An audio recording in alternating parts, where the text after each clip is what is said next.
एक टावर की shadow 40 metre longer होती है जब सन का एल्टीट्यूड कितना होता है 30 डिग्री। अब क्योंकि लॉन्गर बोल दिया तो किसी और से कंपेयर किया जा रहा है, तो in compare to the shadow when the angle of sun's altitude is what 60 degree. तो ये क्वेश्चन का है मीनिंग, और उसके बाद में हमें फाइंड क्या करना है, हाइट ऑफ द टावर। ध्यान से देखना। So to make this diagram let's see here, right, there is a tower, ठीक है, इसको ए बी मान लेते हैं, ठीक है। तो पहले तो मानते हैं कि सन का एल्टीट्यूड क्या है 60 डिग्री। सन का एल्टीट्यूड 60 डिग्री मतलब सन की जो रे है वो शेडो कैसे बनती है बताना सभी को। सन की रे जब किसी भी ऑब्जेक्ट के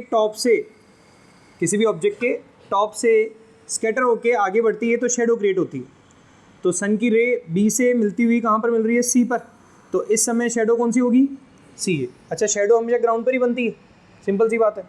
तो यहाँ पर C A is the shadow of tower A B when the sun's altitude is what 60 degree. ये कब की बात है, 60 डिग्री। जब सन का एल्टीट्यूड कितना हो जाता है 30 डिग्री, ध्यान देना, जब सन का एल्टीट्यूड 30 डिग्री हो जाता है तब जो शेडो बनती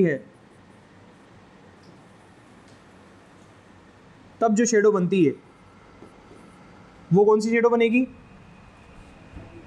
बताओ, डीसी, सीए या एडी? क्या बनेगी, एडी। ऑब्वियसली किसी भी ऑब्जेक्ट की जो शेडो है ना उसके फुट को टच करती हुई बनती है, ये सबको पता है, नॉर्मल बात है। तो इस केस में बी ए की शेडो क्या बनेगी, एडी। इस समय सन का एल्टीट्यूड कितना है 30 डिग्री। इसमें यह भी कहा है कि दोनों की शेडो का डिफरेंस कितना है, और यहाँ दोनों की शेडो का डिफरेंस कौन बता रहा है, डीसी बता रहा है। कौन बता रहा है, DC. So this is the actual figure.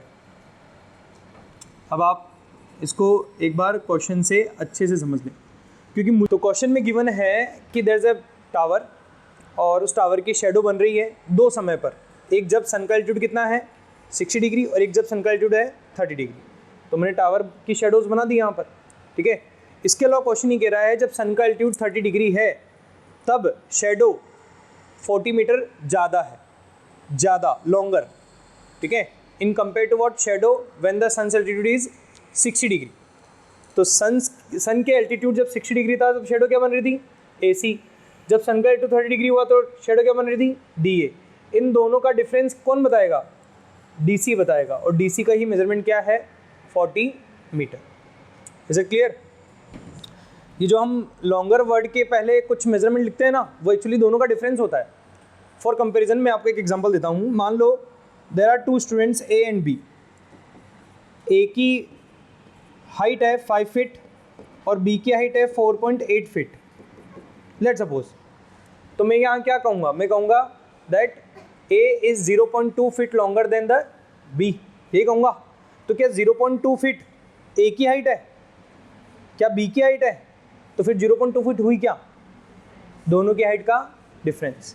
वैसे ही 40 मीटर क्या 30 डिग्री के केस में शेडो की लेंथ है, क्या 40 मीटर 60 डिग्री के केस में शेडो की लेंथ है? तो 40 मीटर है क्या, दोनों की शेडो की लेंथ का। अब दोनों की शेडो क्या क्या बनी है समझो क्वेश्चन में, फिगर के अकॉर्डिंग दोनों की शेडो क्या बन रही है, एडी और एसी। और एडी और एसी का डिफरेंस किससे बताओगे, यहाँ पर सीडी से बताओगे। इसलिए सीडी का मेजरमेंट कितना बताया है, 40 मीटर बताया। तो सबसे पहले तो ये फिगर के बारे में श्योर हो जाओ कि हाँ आपको ये फिगर समझ आ गया है और आप ऐसा फिगर आप खुद भी बना सकोगे ऐसा। चलिए आगे का अप्रोच क्या होगा, यहाँ क्वेश्चन क्या है हमारे पास, हाइट ऑफ द टावर। और हाइट ऑफ टावर किससे रिप्रेजेंट हो रही है, ए बी से। तो वहीं से अप्रोच स्टार्ट करते हैं। ए बी किसी राइट एंगल ट्राइंगल की पार्ट है क्या, कौन से की, दो की है। कौन कौन से, ए बी सी। और इनमें से कोई ट्राइंगल है क्या जिसका एक्यूट एंगल गिवन हो, दोनों का है। कोई ट्राइंगल है क्या जिसका कोई एक साइड गिवन हो, दोनों में नहीं है। What should we do, X Y ले लें, बी ए को मान लेते हैं क्या एक्स और ए सी को मान लेते हैं क्या वाई। उसके बाद क्या करना चाहिए, पहले ट्राइंगल कौन सा लें, और यही लेना चाहिए। ABD भी ले सकता हूँ क्या?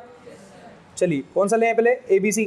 ABC से अपन इस एंगल की बात करते हैं। इस एंगल के रिस्पेक्ट में कौन कौन सी साइड हमारा पार्ट ऑफ इंटरेस्ट है? परपेंडिकुलर और इसका कॉम्बिनेशन। तो वहाँ से x और y में एक रिलेशन आ जाएगा क्या? सोच पा रहे हो?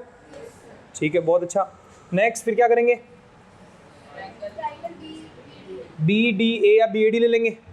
इस ट्रायंगल में जो एंगल गिवन है उसके रेस्पेक्ट में पार्ट ऑफ इंटरेस्ट साइड कौन कौन सी है? अगेन कौन सा ट्रिग्नोमेट्रिक रेशियो? वहाँ से x और y में एक और रिलेशन। ये दोनों रिलेशंस कैसे आएंगे? साफ दिख रहा, लीनियर इक्वेशंस आएंगे। तो इन लीनियर इक्वेशंस को हम सब्स्टिट्यूशन, एलिमिनेशन जो भी वहाँ पर सूटेबल होगा उसको यूज़ करके x और y की वैल्यू फाइंड आउट कर सकते हैं। हमें यहाँ से केवल किसकी वैल्यू चाहिए? x की। तो जो भी वैल्यू आएगी that will be the height of the tower.